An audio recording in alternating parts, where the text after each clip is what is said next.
ہم سوچے تھے کہ چلیں یار ونس فار آل یہ معاملہ بھی سیٹل ہو گیا، اس معاملے نے دوبارہ سر اٹھایا۔ اب یہ ذمہ داری ہے حکومت کی اور ریاست وقت کی، جس کے اندر تمام ادارے شامل ہیں، کہ وہ یہ دیکھیں کہ گراؤنڈ ریالٹیز کیا ہیں۔ ایک آدمی جس کو 75 سے 80% پاکستان کی سپورٹ حاصل ہے، آپ اس کو اعتماد میں نہیں لیں گے تو آپ کو پبلک سپورٹ نہیں ملے گی for any decision.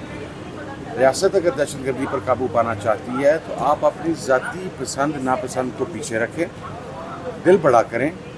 Imran Khan صاحب کو اگر آپ اے پی سی کرتے ہیں تو پیرول پہ خان صاحب کو لے کر آئیں، اور اگر آپ جوائنٹ بریفنگ کرتے ہیں پھر اس طرح کی پھسی بریفنگ نہیں ہونی چاہیے کہ جس کے اندر آپ کے صرف 15-20 سلیکٹو لوگ ہوں اور ان کو بریف کر دیا جائے۔ پھر دیکھیں کے پی کے جو ایم این ایز ہیں ان کا یہ استحقاق ہے، ان کے علاقوں کے اندر دہشت گردی روٹس پہ ہے، ان کے سینیٹرز کا استحقاق ہے، بلوچستان کے سینیٹرز اور ایم این ایز کا استحقاق ہے کہ وہ وہاں کے لوکلز کی پوزیشن کو زیادہ بہتر سمجھتے ہیں۔ آپ مسئلہ بلوچستان کا اور کے پی کے کا حل کرنا چاہ رہے ہیں بلوچستان اور کے پی کے کی پارلیمنٹیرینز کو کال کیے بغیر۔ لاجک سے انسان کو بات کرنی چاہیے نا۔ تمام لوگوں کو بلائیں، تمام کی بات سنیں، گرینڈ نیشنل ڈائیلاگ کی بگننگ کریں اور پاکستان کو ونس فار آل ان تمام مسائل سے نکالیں۔ اچھا سر، آپ خود ایک مذہبی جماعت کو لیڈ کرتے ہیں، یہ بتائیے گا اب حالیہ جو جتنے علماء کرام کی شہادت ہو رہی ہے مذہبی جماعتوں میں کس طرح کی تشویش پائی جا رہی ہے؟ دیکھیے ہم تو بڑے لمبے عرصے سے یہ دیکھتے آ رہے ہیں، میرے تو اپنے والد اسیسینیٹ ہوئے، جماعت کے لوگ اسیسینیٹ ہوئے، اٹس نتھنگ نیو فار اس۔ ہمیں پتہ ہے کہ پاکستان کو جب بھی ڈی اسٹیبلائز کیا جانا ہوتا ہے، پاکستان کے اندر داخلی خلفشار کو بڑھانا ہوتا ہے، تو اس وقت جو ہماری چند فالٹ لائنز ہیں ان میں سے ایک major fault line sectarian violence ہے، ریلیجس ایکسٹریمزم ہے، اس کو پروموٹ کیا جاتا ہے اور اس کے اندر موسٹلی بیرونی عوامل ہی کار فرما ہوتے ہیں۔ تشویشناک ہے، کنڈیمیبل ہے، نہیں ہونا چاہیے۔ اگر آپ ایک مرتبہ ان مسائل کو بیٹھ کے حل نہیں کریں گے، ہر 5-10 سال کے بعد ملک انہی بحرانوں سے گزرتا رہے گا۔ بعض اوقات ہر چیز میں سے نیگیٹو پہلو نکالنے میں مصروف رہتے ہیں۔ میں تو اولاً پارلیمانی پارٹی کے اجلاس میں شریک نہیں تھا، میں فور سیکیورٹی ریزن میں اسلام آباد میں اسٹے نہیں کر رہا ہوں۔ میں جب پہنچا ہوں تو اس وقت پارلیمانی پارٹی کی میٹنگ ختم ہو چکی تھی۔ میٹنگ کے اندر یہ فیصلہ کیا گیا آپ نے مجھے کہا کہ فیصلہ ہو گیا ہے۔ میں آپ کو عرض کرتا ہوں فیصلہ ہو گیا وہاں پہ، لیکن میں نے آپ سے بادرادی نہیں کی، جو وہاں کا فیصلہ تھا میں نے باہر نہیں بتلایا، اس لیے کہ جب میں وہاں پر پہنچا تو مجھے فیصلے سے آگاہ کیا گیا نا۔ اس وقت اجلاس پارلیمانی پارٹی کا ختم ہو چکا ہوا تھا۔ اب اس میں یہ ہوا کہ پارلیمانی پارٹی نے وہاں پر یہ ریکمینڈ کیا کہ جانا چاہیے، اور اس کو مشروط کر دیا عمران خان صاحب کی ملاقات کے ساتھ کہ عمر ایوب صاحب ایک لیٹر لکھیں، جس طرح جب سنجانی کا انسیڈنٹ تھا تو رات کے وقت خان صاحب سے جیل میں ملاقات کروائی گئی، ٹھیک ہے۔ ازیوم یہ کیا جا رہا تھا کہ اس معاملے کی سینسیٹیوٹی اور حساسیت کی وجہ سے جانا چاہیے، مشروط عمران خان صاحب سے ملاقات کی صورت میں اور ان سے گائیڈ لائن لینے کی صورت میں۔ عمر ایوب صاحب نے جو افطاری سے پہلے خط لکھا، اس وقت تک کوئی بیشنگ بوشنگ نہیں تھی، ہمیں یہ پتہ ہے خط بھی کہاں سے باہر آیا اور کیا کیا کچھ ہوا۔ میں I don't want to go into that detail, not that sort of a person. لیکن عمر ایوب صاحب نے پارلیمانی پارٹی کے اس فیصلے کے عین مطابق خط لکھ دیا کہ عمران خان صاحب سے ہماری ملاقات کروائی جائے۔ اچھا، اس کے بعد تحریک تحفظ آئین پاکستان اور پاکستان تحریک انصاف کی پولیٹیکل پارٹی، اور اس دوران 5 سے 6 گھنٹے کا گیپ تھا۔ حامد ڈوگر صاحب گئے اسپیکر صاحب کے پاس، پارلیمانی پارٹی کے اور لوگ گئے اسپیکر صاحب کے پاس، اور ان کی طرف سے یہ وعدہ کیا گیا کہ میں ملاقات کروانے کی کوشش کرتا ہوں۔ یہ تھا پارلیمانی پارٹی کا فیصلہ۔ وہ مشروط فیصلہ عمر ایوب صاحب نے باہر آ کے بتلایا کہ یہ فیصلہ ہوا ہے، لیکن آخری اور حتمی فیصلہ پولیٹیکل کمیٹی کا ہوگا، جس کا اجلاس رات کو ہوگا، کیونکہ رات 10 بجے اجلاس کی 2 وجوہات تھیں۔ اولاً یہاں پر ہونے والی افطار پارٹی، اس کے بعد تراویح تھی، دوسرا یہ تھا کہ ہم کم از کم 5-6 بجے سے لے کے جب وہ خط لکھا گیا ہے، ہم 5-6 گھنٹے حکومت کو دینا چاہ رہے تھے کہ اگر وہ خان صاحب سے ملاقات کروا دیں تو ہم جا کے ان سے گائیڈ لائن لے آئیں، تاکہ ایک قومی ڈائیلاگ کی بگننگ ہو سکے، خان صاحب کی گائیڈ لائن آ جائے۔ نہیں کروائی گئی۔ ادھر سے تحریک تحفظ آئین پاکستان کی قیادت نے فیصلہ کیا کہ وی آر ناٹ گوئنگ۔ ہماری ریزن یہ تھی کہ آپ نے تمام پارلیمنٹیرینز کو نہیں بلایا۔ ہم نے جو ان کیمرہ اجلاس بلوایا تھا، جب آپ کا لوکل سٹیک ہولڈر ایم این اے اور سینیٹر ہی نہیں ہے، پھر آپ نے وہ مسئلہ کیسے سیٹل کرنا ہے؟ سر پھر 14 نام کیسے دیے گئے؟ سر آپ نے 14 نام دیے تھے، ان میں آپ کا نام بھی موجود تھا۔ سر میں تو نہیں تھا، میں آپ کو ٹیکنیکلٹی میں پھر یہی بات کہہ رہا ہوں مجھے اس دن بڑی خوشی ہوگی جس دن آپ میرے سے کوئی بات پازیٹیو پوچھیں کہ یہ بہتری ہو رہی ہے یہ مزید کیسے ہو سکتی ہے. سر ہم چاہتے ہیں کہ بہتر ہو سکے. آپ نہیں آپ یہ نہیں چاہ رہے. ہم چاہ رہے ہیں ہمارے معاشرے کا مزاج یہ ہے کہ میں کچھ چیزیں انوت ہوتا ہوں نہیں آپ کو بتا سکتا. میں آپ کو ایک ٹیکنیکل چیز بتا دیتا ہوں. میں تو وہاں پر نہیں تھا پارلیمانی کمیٹی میں. آپ کے پاس شارٹس پڑے ہیں آپ کو پتا کون کون لوگ اس میں شریک تھے. تو ظاہر ہے پھر میرے سے تو بات نہیں ہوئی ہوگی نا. اور یہ میں کہہ سکتا ہوں کہ میرا نام اس وقت مجھے نہیں بتلایا گیا تھا. اب آپ مجھے یہ بتائیں ہمارا سٹیٹس اس وقت مشکوک ہے کہ ہم ایس آئی سی میں ہیں یا پی ٹی آئی میں ہیں. سپریم کورٹ کے فیصلے کے بعد ابھی تک زرتاج گل صاحبہ ایس آئی سی کی پارلیمانی لیڈر ہیں. وہاں پر پارلیمانی پارٹی فیصلہ کر رہی ہے کہ پارلیمانی لیڈر جائے گی.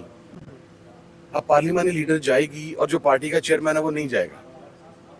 تو انہوں نے وہاں پر اس کے مطابق فیصلہ کیا. یار ہر بات میں شک شبہ نہ نکالا کریں کسی بات کو پازیٹیو سینس میں بھی لے لیا. سر ہم کس طرح پازیٹیو لے کہ پاکستان تحریک انصاف کی طرف سے یہ کہا جا رہا تھا کہ ان علاقوں کے ایم این ایز اور سینیٹرز کے نام ہم دیں گے جہاں بدامنی ہو. کھرک میں بدامنی ہے شاید خٹک کا نام نہیں ہے.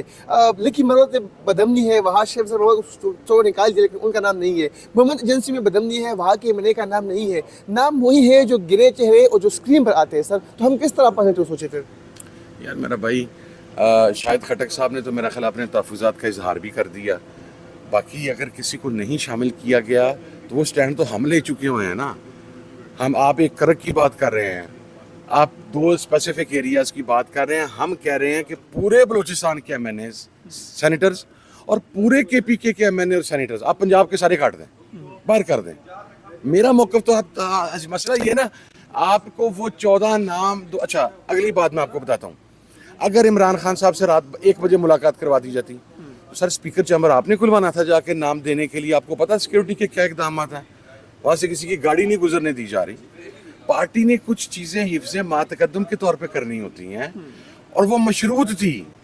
اٹ واز بین انفارمڈ کہ پولیٹیکل کمیٹی کے ڈیسیزن کے بعد اگر فیصلہ ہوا تو یہ نام کنسیڈر کیے جائیں گے. اگر فیصلہ نہ ہوا اور خان سے ملاقات نہ ہوئی تو these names will not be considered. چلو سر پازیٹیو بات کرتے ہیں. اگر آج کے ظاہری بات ہے آپ جائے نہ جائے پی ٹی آئی جائے نہ جائے اجلاس تو ہونا ہے. اگر اس میں ایسے فیصلے ہو جو ملک کے مفاد میں نہیں جس طرح آپ لوگ کہہ بھی رہے ہیں تو کیا آپ فیصلے مانیں گے؟ کیونکہ ظاہری بات ہے آپ لوگوں نے خود میدان خالی چھوڑ دیا ہے. میں بڑا راضی ہوں آپ سے. ویسے یقین کریں یہ پاکستان میں نا یہ صحافت کا کام آج کل وہ سمیع اللہ کلیم اللہ سمیع اللہ ادھر سے فارورڈ بھی آپ ہیں ادھر سے ڈیفینڈر بھی آپ ہوتا ہے. سر ایک سوال کر رہا ہوں. میں اسی سوال کا آپ کو جواب دینے لگا ہوں. سر ہم نے اپنے تحفظات کا اظہار کر دیا کہ اگر آپ کسی آپریشن کی بات کرتے ہیں ہم مذاکرات کو چانس دینے کی بات کر رہے ہیں. ہم آپریشن کی سپورٹ نہیں کریں گے.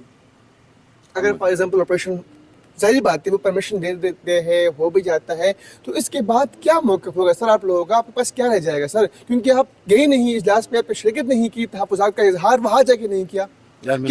کیا بتائیے بس کیا لائیو گئی نہ ہو؟ میں نہیں گئی ہوگی مجھے پتا ہے. مجھے آپ یہ بتائیں آپ کس سائڈ پہ ہیں؟ جانے کی بات کر رہے تھے آپ کا ایشو یہ تھا کہ آپ سازش کر رہے ہیں عمران خان کے خلاف.